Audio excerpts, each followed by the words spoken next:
quels frais dois-je engager lors de la vente de mon logement, maison ou appartement?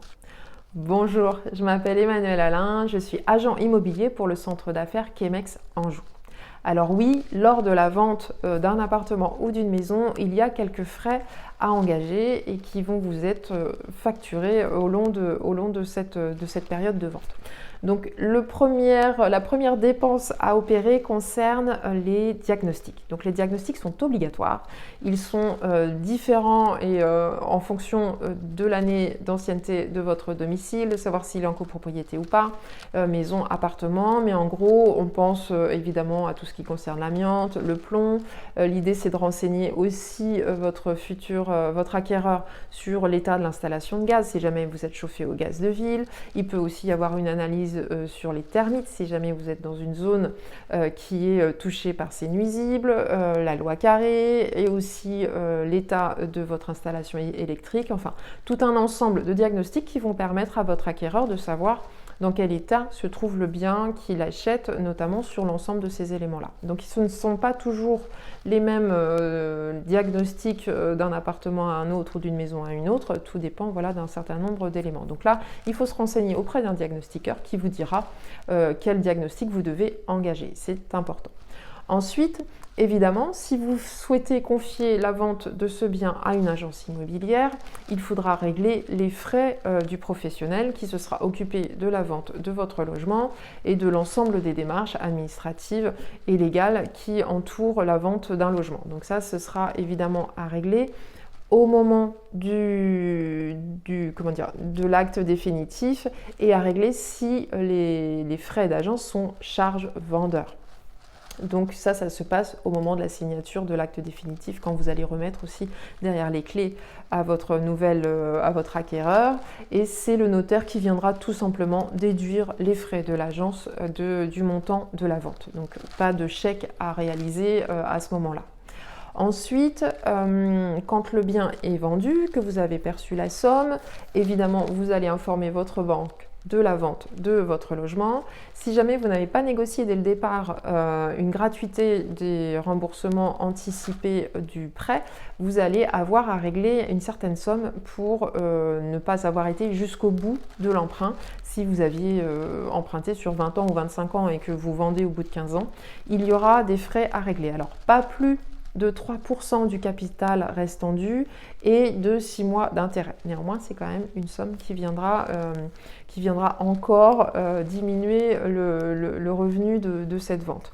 À savoir aussi que si jamais vous avez hypothéqué votre bien pour la garantie de cet emprunt, il y aura aussi une levée d'hypothèque qui sera à régler en même temps que l'indemnisation ce qui s'appelle des IRA, indemnisation de remboursement anticipé sur le prêt.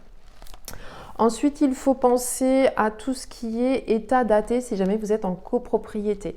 Donc l'état daté, c'est un renseignement sur l'état financier du syndic de copropriété, enfin de la copropriété, pardon, qui va être établi par le syndic qui gère justement les finances de la copropriété. Et donc là, il faudra un état daté qui sera demandé par le notaire de toute façon pour la signature définitive et qui sera facturé aux alentours de 400 € par le syndic. À savoir qu'il faudra aussi un pré-état daté lors de la signature du compromis pour que l'acquéreur soit informé au plus vite de ce qui se passe financièrement sur la copro. Et donc là, soit le syndic le facture aux alentours de 250 €, soit tout est sur une interface internet et on pourra aller récupérer les informations nécessaires pour la signature du compromis. Et là, dans ce cas-là, ce sera gratuit. Ensuite, il faut aussi penser si jamais vous avez acheté sur plan, c'est-à-dire en VFA, donc un logement neuf, que vous avez eu la chance de bénéficier d'une TVA de 5,5% pour l'achat de ce logement et que vous souhaitez le revendre avant 5 ans d'habitation dans ce logement, vous aurez obligation de payer la différence entre les deux, TVA 20% et 5,5%. Et là, encore une fois, c'est le notaire qui fera le calcul et qui viendra payer cet impôt en partant de la somme de la vente de cette maison ou de cet appartement pour rembourser l'État sur l'avantage fiscal qui avait été proposé au départ.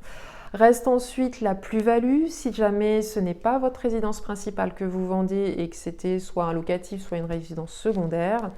Si vous avez acheté ce logement il y a moins de 30 ans et que vous le vendez beaucoup plus cher que ce que vous l'avez acheté, il y aura un calcul aussi d'impôt sur ce gain entre le moment de l'achat et le moment de la vente, auquel on pourra appliquer un dégrèvement par rapport aux travaux, par rapport aux frais que vous avez pu supporter sur ce logement, par exemple aussi les frais d'agence immobilière qui peuvent venir dégréver cet impôt sur la plus-value. Et puis en fonction du nombre d'années où vous avez été propriétaire de ce bien, le pourcentage de l'impôt est de moins en moins important. Donc là encore une fois, c'est le notaire qui s'en occupe, c'est lui qui calcule et qui le prendra au moment de l'acte définitif sur la somme perçue pour la vente. Donc ça, ce sont des choses importantes.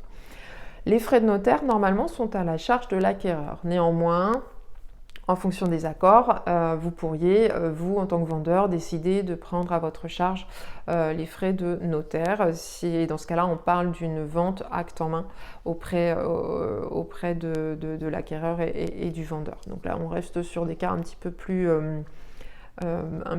anodins, mais qui peuvent exister, sachez-le. Donc voilà, si je résume, les charges vont se porter lors de la vente de votre logement sur les diagnostics qu'il faudra régler, sur les frais d'agence immobilière si vous confiez la vente de votre bien à un professionnel de l'immobilier, et évidemment, je vous le conseille, sur le paiement des indemnités de remboursement anticipé de votre crédit, sur l'état daté si jamais vous êtes en copropriété, donc avec des frais à régler auprès du syndic, sur un delta, une différence de TVA si jamais vous avez acheté neuf et que vous vendez avant 5 ans, et ensuite sur la plus-value qui est le dernier poste qui peut se présenter assez fréquemment si jamais c'était un locatif ou une maison secondaire.